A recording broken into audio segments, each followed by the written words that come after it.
Herkese merhaba, ben Merve Özkaynak. Stil, alışveriş ve makyaj videoları hazırlıyorum. Bugün de yeni bir bitenler videosu ile karşınızdayım. Clarins Everlasting Fondöten. Clarins'in Everlasting fondöteni ile ilgili fondöten incelemeleri videomda da detaylı şekilde bahsetmiştim. Eğer bakmak isterseniz mutlaka o videoya da gitmenizi tavsiye ederim. Benim bugüne kadar kullandığım favori fondötenlerim eğer 3 tane ise mutlaka ilk 3'e girecek bir fondötendir bu. Öncelikle tamamıyla karma ve yağlı ciltlere uygun ve pudralı, yoğun, kapatıcılığı da yoğun bir fondöten olmasına rağmen yapısına bayılıyorum. Hiçbir şekilde cildinizde maske etkisi yaratmıyor.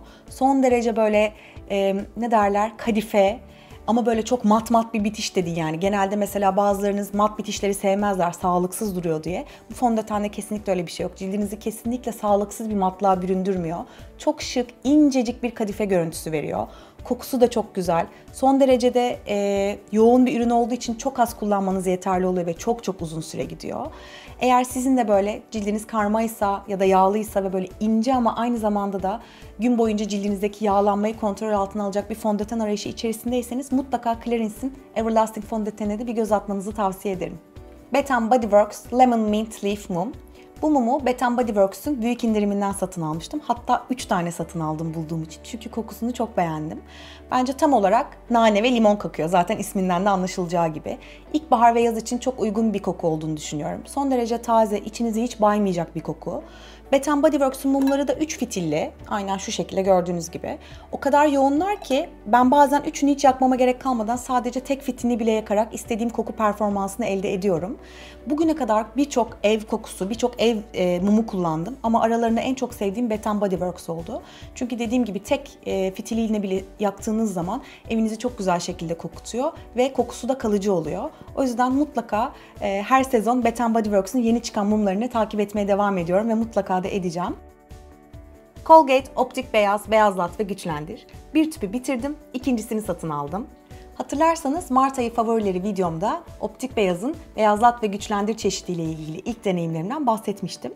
İlk tecrübelerim ağırlıklı olarak beyazlatma performansı üzerineydi. Ama bu son aldığım Optik Beyaz'ın asıl özelliği dişleri beyazlatırken aynı zamanda da güçlendirmesi. Ben de bununla ilgili deneyimlerimi paylaşmak için bir tüpün bitmesini beklemiştim. Deneyimlerime gelirsek, dişlerimi hiçbir şekilde aşındırmıyor ve beyazlatma konusunda da hala ilk günkü gibi düşünüyorum. Yani performansından oldukça memnunum. Güçlendirme konusunda ise en önemlisi beyazlatırken dişlerimi aşındırır mıyım endişemden kurtuldum ve dişlerimi eskisine göre çok daha güçlü hissediyorum. Bu yüzden benim için bir diş macununda olması gereken temizlik, beyazlatma ve güçlendirme hepsi bir arada olduğu için Colgate Optik Beyaz mutlaka almaya devam edeceğim bir ürün. Oriflame'in saç serumu. Aslında tam olarak bitmedi. Hala dibinde birazcık var. Ama bitmeden yaz da gelmişken artık bu tarz serumlara bol bol ağırlık vermek istiyorum ben de. Oriflame'in bu saç serumunu çok beğendim. Ama diğer kullandığım serumlara nazaran daha yoğun bir serum diyebilirim. Bunu o yüzden günlük olarak aslında çok kullanmıyorum. Daha böyle denize girdiğim zamanlarda çok bitirdiğim bir serumdu bu. Yaklaşık 4-5 tane bitirmişliğim vardır. Denize girdikten sonra saçımı temiz suyla yıkayıp hemen Oriflame'in bu serumunu sürdüğümde o deniz tuzunun verdiği aşırı sertlik ve kuruma hissiyatını tamamıyla ortadan kaldırıyordu. Ama belki günlük banyoya girip çıktıktan sonra kullandığınızda diğer kullandığınız işte Elsev mucizevi yağ gibi ya da argan yağı gibi yağlara göre birazcık daha yoğun olduğu için belki o saçınızdaki o yoğun yağlı yapı sizi rahatsız edebilir. O yüzden bana kalırsa benim size önerim, eğer bu serumu alacaksanız mutlaka yaz için düşünün ve plaj çantanıza mutlaka bir tane atın. Denizden çıkar çıkmaz saçınızı temiz suyla yıkadıktan sonra da hemen uçlarına yedirin ve saçlarınız yumuşacık olsun. Chanel Rouge Coco 45 numara. Benim bugüne kadar nadir olarak bitirdiğim rujlardan biridir kendisi. Rengi tam olarak kahve alt tonlu, kirli bir koyu gül kurusu diyebilirim ama aslında bazı dudaklarda mürdüme de kaçtığı oluyor. Tamamıyla sizin ne kadar sürdüğünüzle alakalı. Biraz az sürerseniz daha gül kurusu gibi duruyor. Birazcık daha yoğun sürerseniz daha mürdüme kaçıyor. İçerisinde altın rengi simler barındırıyor. Tamamıyla sim, ışıltı demiyorum. Çünkü ruja baktığınız zaman zaten tek tek simleri görebiliyorsunuz ama dudağınıza sürdüğünüzde dudağınızda tek tek durmuyor simler.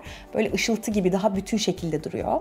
Yapısı çok kremsi değil. Çünkü dediğim gibi simli bir yapısı olduğu için yani sürerken öyle çok satenimsi ve yumuşak bir yapı hayal etmeyin. Dolayısıyla kremsi olmadığı için de kalıcılığı bu anlamda olumlu yönde oldukça iyi. Pigmentasyonu da çok beğeniyorum ben. Dediğim gibi isterseniz daha hafif sürüp daha az böyle gül kurusu bir renk elde edersiniz. İsterseniz daha yoğun sürüp mürdüm bir renk elde edersiniz. Bana kalırsa hem gündüz hem gece kullanılacak çok güzel bir ruj. Kalıcılığı ve pigmentasyonu da gayet güzel. Çok beğendiğim ve dediğim gibi almaya her zaman devam edeceğim bir ruj rengi bu. Hermes'in yeni erkek parfümü. Aslında bu benim değil, eşimin bitirdiği bir ürün.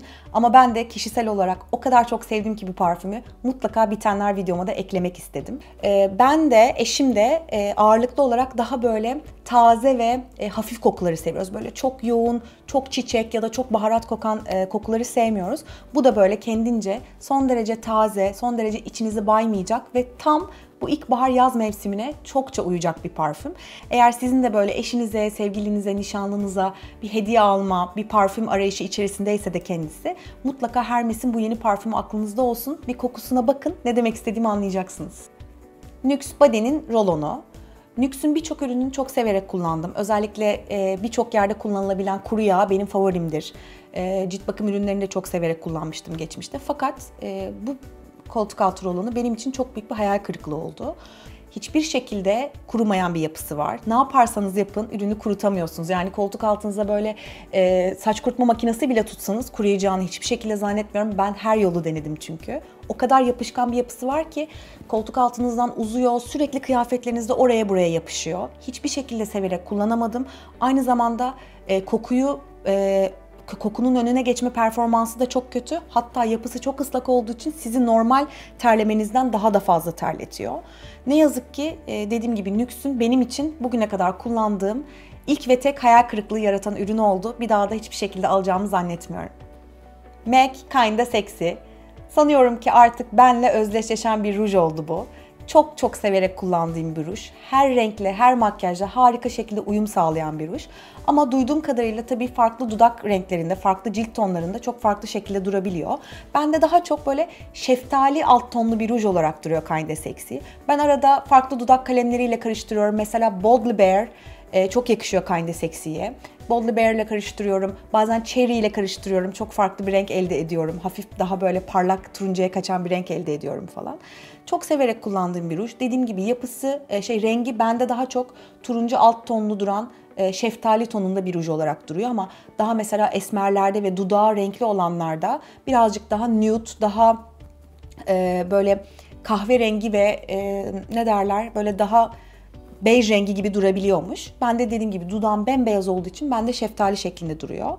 Yapısı tamamıyla mat. Dolayısıyla bu tarz mat rujları kullanmadan önce mutlaka dudağınıza bir peeling, üzerine de nemlendirici sürmek çok daha güzel duruyor. Çünkü gün içerisinde kremli bir yapısı olmadığı için dudağınızın arasındaki çizgilere dolup dudağınızı olduğundan daha da fazla kurutabiliyor.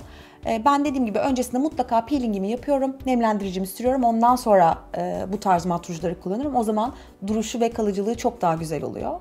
Her makyajla ve hem günlük hem gece de kullanabildiğim için Kinda Sexy'de mutlaka almaya devam edeceğim bir ruj.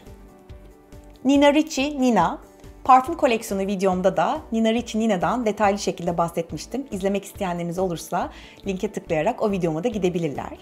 Nina benim için tam olarak sonbahar ve kış parfümü. Çünkü kokusu tamamıyla daha böyle tatlı ve aslında geceye de çok uygun bir parfüm. Şu anda ilkbahardayız. Önümüzde yaz olduğu için büyük ihtimalle Nina'yı bu sezon için satın almam. Daha kışa yaklaştığımız zaman tekrar satın alırım. Ama mutlaka favorilerim içerisinde olan bir parfüm. Bu şu anda elimde gördüğünüz 30 mililitrelik boyu. Bu tarz ufak parfümleri aslında çok seviyorum. Çünkü çantaya çok kolayca atılıp gün içerisinde çok rahat şekilde parfümünüzü tazeleyebiliyorsunuz. Eğer siz de merak ediyorsanız kokusunu, böyle tatlı kokulardan hoşlanıyorsunuz, Nina Ricci Nina'ya da bir göz atmanızı tavsiye ederim.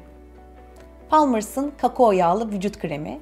Hamileliğim boyunca bana gelen en çok soru tabii ki çatlaklarınız için vücudunuza ne kullanıyorsunuz sorusuydu. Ben de çok araştırdım. En önemlisi hep söylediğim gibi çatlaklarda mutlaka yoğun nemlendirici ve cildinizde hani sürdüğünüz anda hemen emilen değil, nemi cildinizde hapseden ürünler kullanmak. Palmers da aynı bu şekilde bir ürün. Sürdüğünüz zaman neredeyse 2 gün sonra bile sürdüğünüz yerdeki o nemi ve yumuşaklığı hala hissediyor oluyorsunuz. Hamileler için tamamıyla güvenli kullanabilirsiniz. Zaten hamilelerin çatlakları için üretilmiş bir krem. Ben Makro'dan satın almıştım ama gratislerde de satıldığını gördüm. Kokusu da tamamıyla kakao. Yani sürdüğünüz zaman bir çikolatalı pasta gibi kokuyorsunuz. Eğer böyle çok çikolata, kakao kokularını sevmiyorsanız belki biraz sizi rahatsız edebilir ama ben kakao kokusunu çok sevdiğim için beni rahatsız etmedi. Dediğim gibi bir de rahatsız etse bile o nemlendirme performansı için o kokuya bile katlanabilirdim. Çünkü son derece memnunum. Bittikçe de hamileliğim sonuna kadar da mutlaka almaya devam edeceğim bir ürün.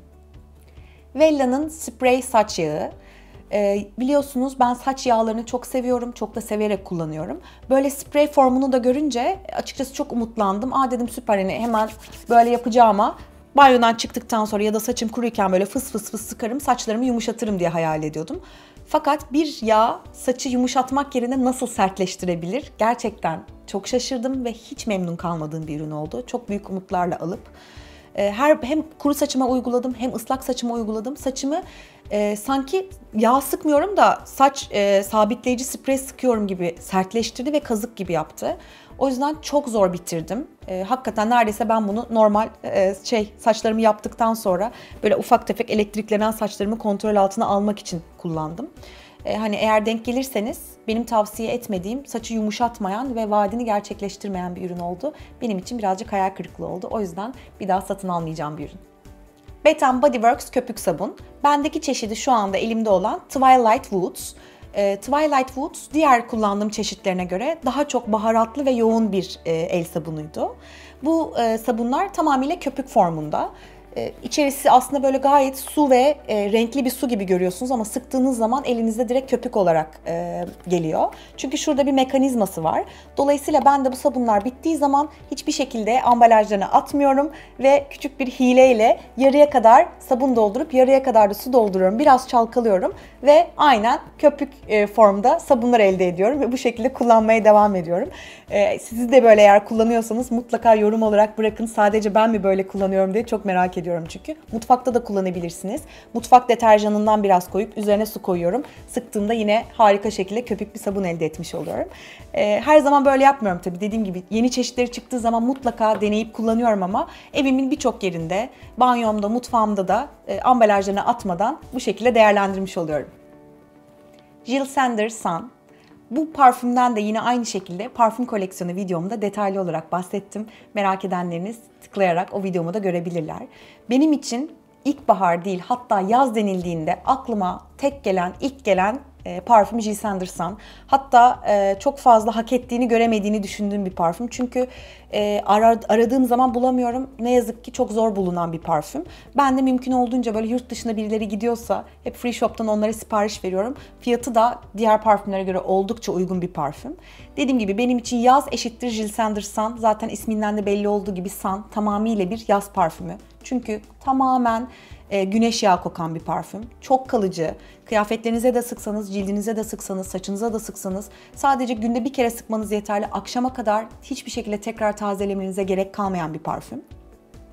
Çok seviyorum. Yaz geldiği için de çok özledim zaten. Son dibinde kalanı da kullandım. Bazen online sitelerde denk geliyorum. Satıldığını görüyorum. Görürsem mutlaka satın alacağım. Eğer online sitelerde bulamazsam da yurt dışına giden birilerine mutlaka sipariş vereceğim ve her zaman alacağım bir parfüm olarak hayatımda kalacaktır Jil Sander Sun.